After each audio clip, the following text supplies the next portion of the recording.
And welcome to Upon Further Review. I'm Josh Aubrey. Plenty to get to in this week's show. We'll visit with Georgia Southern head coach Chad Lunsford as the Eagles were hosting their last of their 4 summer camps. It had over 300 high school students participating in that. We'll talk to him about that, as well as how things have been going. The Eagles in the past few weeks have gotten commitments from a few people out of the transfer portal, including one offensive lineman and 2 linebackers who are already on campus and working out with the Eagles. They're also expected to sign a quarterback soon. We had a chance to talk to him about that and how things have been going with Georgia Tech transfer James Graham. We'll also send you out for some high school action as portal head football coach Jason McKeechen's putting the Panthers through summer workouts with some good numbers out there. And we also had a summer basketball camp that Statesboro High was hosting for the girls. Had quite a few teams, 8 teams from around the southeast participating in that. We also had a signing over at Statesboro High that took place after school had already, graduation has already taken place. Janiah Joseph deciding to go to Kennesaw State and participate in track and field coming up this fall. But let's begin with the Georgia Southern Eagles. Head football coach Chad Lunsford gave us some insight onto some of their new transfer players that they have coming in from the transfer portal and an update on how things have been going with quarterback James Graham. Yeah, no, this is amazing. We've had 4 camps, counting our specialist camp. The first camp was about 140, and then we went to about 250, and this camp is probably going to be well over 300. So very excited about it, especially being on a Father's Day. And, I think there was a lot of guys that were excited about, fathers excited about bringing their sons to camp and doing it on Father's Day. So very happy for them to be here and just awesome to be able to show off Georgia Southern. Okay, so everybody's rising 9th graders to 12th graders. You can also bring in guys that maybe are going to be walk-ons that are going to attend Georgia Southern, so that have exhausted their eligibility in high school. So, you may have from those ages, those ranges. And, so got a whole lot of different types of levels of talent and all that type of stuff, but our coaches do a good job of getting them organized and making sure they're getting the work that they need at the level they are. For sure, you've already really got things pinpointed going into the 22 class. You already have a good idea from recruiting services, from doing your recruiting with the high school coaches and all that type of stuff. However, there may be a diamond in the rough that shows up, and you definitely have our eyes open for that. What really ends up happening to these camps is you start to learn more about 2023s and 2024s, and you start building that relationship with them. So that's why we have our eyes open, ears up, and just ready to go. For sure. There'll be those times where guys get out here and compete, and you're starting to go, whoa, this is a guy that maybe we've watched film on that we didn't see it on film, but it has continued to grow and develop as a young man. So most certainly we'll be able to see that as they get out here. I will say this, Randy Wade was a guy that came to our camp when we had one in Valdosta, and he blew away the testing, and he came out there and did a great job during the skills and drills. And we had kind of known about him, but obviously being able to see him in person, and then you see what type of football player he's actually turned out for us. McCook's Pharmacy, located on Highway 80 East, is family owned and operated by Lynn and Janie McCook, as well as their son Josh McCook. Serving the Bullitt County area since 2005, McCook's Pharmacy offers fast and friendly service where the customers come first. Vaccinations are available, including shingles, flu, pneumonia, and Tdap. Drive-through service is available with 2 drive-through windows for your convenience. McCook's Pharmacy offers free local deliveries, and new customers are always welcome. Continuing the tradition of our family caring for your family, McCook's Pharmacy, Highway 80 East. If you're a true blue Georgia Southern Eagle, the University Store is the place for you. We are the official store of Georgia Southern University, and we have the largest selection of official Georgia Southern merchandise for dedicated Eagle fans. At the University Store, you can find hats, jackets, t-shirts, sweaters, drinkware, and just about anything else branded Georgia Southern. We also support student success at the best place to find textbooks and other scholastic supplies. So come by and visit the University Store in the heart of the Georgia Southern campus or shop online 24/7. And as we mentioned at the top of the show, the Eagles are expected to sign a quarterback as well.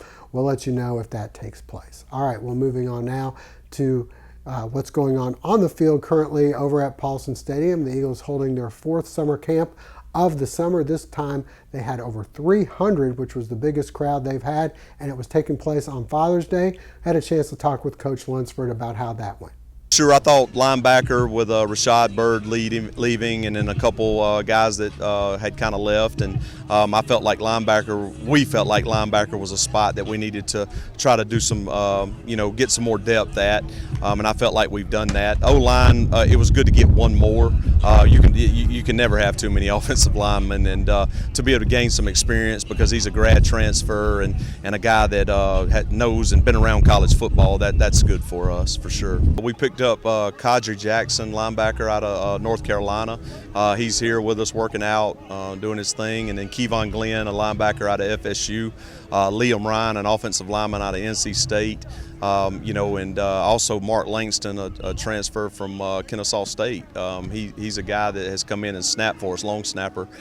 So we've been able to pick up a few more portal guys that we thought were great fits for Georgia Southern, great fits for where we had needs at. There's a possibility we may add one more, kind of seeing how that kind of unfolds this week. But by the end of this week, we'll be ready to rock and roll and who we're going to play with this year. James is working really hard right now.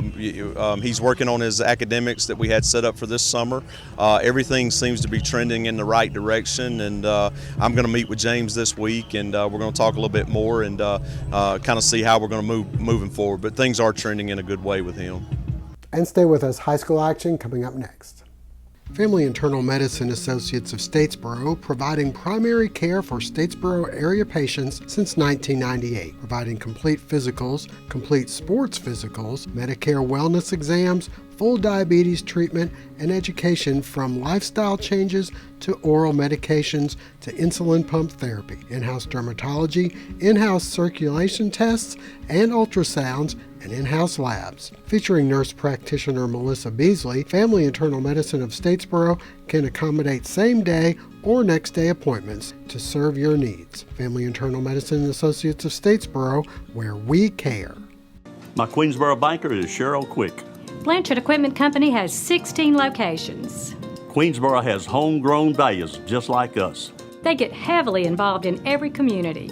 And that means strong customer service. They've been around a long time, just like John Deere. When you run across the bank like that, you stick with them. I sure would like to own one of these John Deeres. Well, we can sure make that happen. Oh, well. Queensboro is your community bank. Queensboro National Bank and Trust. Well, the Portal Panthers are eager to get the upcoming 2021 season underway under new head coach Jason McEachin. He has been putting the Panthers through summer workouts. We had a chance to catch up with Coach and see how things have been going. The overall energy out of the coaching staff and the players has been really good so far. I've been really pleased with it. I think we've come a long way. When everybody's here, I've been pleased with the numbers. We've got some kids in over the last couple of days that couldn't make it the first week. The numbers are continuing to grow. I think that the word's kind of getting out about how we're doing things just a little bit differently and a little more excitement. And so I expect that our numbers should grow a little bit more as the summer goes on. Looking forward to it. On the defensive side of the ball, with the returning defensive coordinator, Coach Flott, they're a little bit ahead of where we are offensively. Offensively, we've been basically baby stepping everything we've been doing. We're going to make sure that we understand the fundamentals of each position and what's required of them before we start putting it all together. So we've done no team offensive work yet, only small group work. And a real offensive team installation will happen in July. Right now we're still on the part whole method, trying to get it all installed. The drill work, the way it's been designed, has been for us and myself especially to evaluate who goes where and who can do what. Trying to find out the versatility of guys that could play, in the backfield or in the slot or whatever, and what kind of roles we can use them in so that we're not wasting time installing stuff in July that players can't do or is not playing to their strong suit. So been evaluating them, getting to know them on a personal level and also on an athletic level.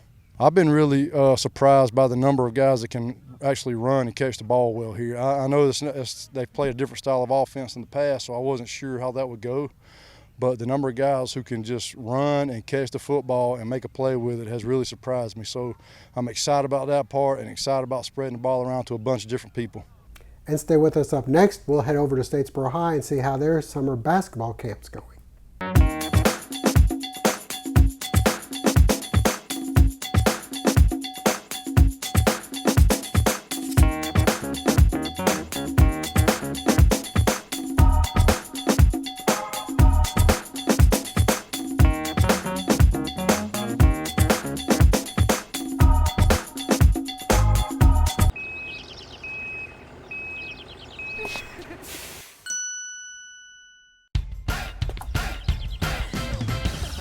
At Badcock, no credit refused isn't just an offer, it's a way of business and has been for over 100 years.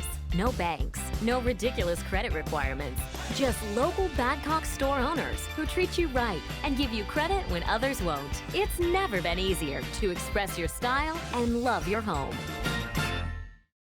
Well, Statesboro girls basketball head coach Marty Holder was excited about hosting a summer camp instead of having to go throughout the state. They are still going to some camps, but they hosted a camp with over 8 teams involved. We had a chance to go out there and see how things have been going and what he thought about the camp. There wasn't a lot of things going on in South Georgia for girls basketball. So me and my coaching staff, we decided that we'll put on an event. And so this is our first year of putting this event on. We call it Statesboro High School Girls Summer Heat, in which we have 12 teams. Each team has 3 games that they'll play on a Saturday. And I'm so happy that we have a lot of our local teams here, as well as teams that travel from Atlanta to come down just to play here in our tournament. We're looking really good right now. I have some really good senior leadership this year. We have a great core of young girls who've come in this year who have really put in work this summer. So I'm really excited about their continued development and about what they're going to be able to do during the season. We lost 4 players last year, including the player of the year in Jemiah Jones. But I feel like we only retool. That's all. The girls who came in who were playing JV, they've been really putting in work in the weight room and in conditioning and in individuals to now on the point that I don't think we're going to miss a beat this year. Of course, I'm going to miss the girls who left, but I'm truly excited about the ones who are coming in right now. I think we're going to have a really good season this year. This summer, we'll play the next 3 weeks. This is the first week of Summer League. We'll play next week, and then the week after that, we'll go to Bryan County Monday and Tuesday. We have a couple of games scheduled here throughout the rest of that week. That next week, we'll do FCA camp, and then we'll also end up at Georgia State with their camp. And so we'll do about maybe 35 to 40 games in the next 3 weeks to get prepared for the season. We're trying to compete at the state level. Of course, I want to win a region title again, but we're trying to really compete at the state level. And everyone in 6A is doing the same thing that we're doing right now. It's just that we're not in Atlanta or any of the major cities. So we have to kind of recreate those things right here, right now in our city. And if we have the teams and the coaches that want to come here and do it, then we're going to put it on. Bullock Academy, one of the other teams participating in the event. We had a chance to talk with Chandler Dennard about how things have been going for the Gators. We're really not doing a lot this year, Josh. Last year we didn't get to do anything, so this year is better than nothing. But we're going to practice 5 times, and these are the only games we're playing. We played 4 scrimmages. We returned pretty much our entire team from last year. So the goal here is just kind of get ready, kind of polish up some stuff, put in some stuff that we're going to do next year, and that way when we start practicing in October, we can hit the ground running from day one. And that's going to be a big thing. Our team last year had such good chemistry. Casey's coming back to us, and Sarah Ellis is coming over. Kind of getting them into the mix and getting them used to everything. It just kind of, like you said, see where we're at chemistry-wise. But it seems to be mixing real well. We've played well in the 3 scrimmages that we've had so far. They have a big count down in Americas with all the GISA schools. We don't go down. Our middle school goes down there. Varsity, we don't go down there. I try to stay here as much local as I can and play some of the good competition we got here within a 20-minute drive of us. And staying at Statesboro High School, Janiah Joseph, who set the school record and was a state champion in the high jump, decided that she'll be going to Kennesaw State to continue her track and field experiences. We had a chance to talk with her about her decision. The program has been successful. I followed them on Twitter, and I saw, and some people I ran against before, they're running like way faster than they were running when we were running against each other, and I'll be closer to my sister too. Right now, we've talked about hurdling and high jumping, and they want me to try multis or the heptathlon. I feel like that was the best decision for me to start, and it was a good decision for my family also. And all around, I just think it was the best decision for me. And that'll wrap things up for now. We thank you for joining us. Hope to see you again soon.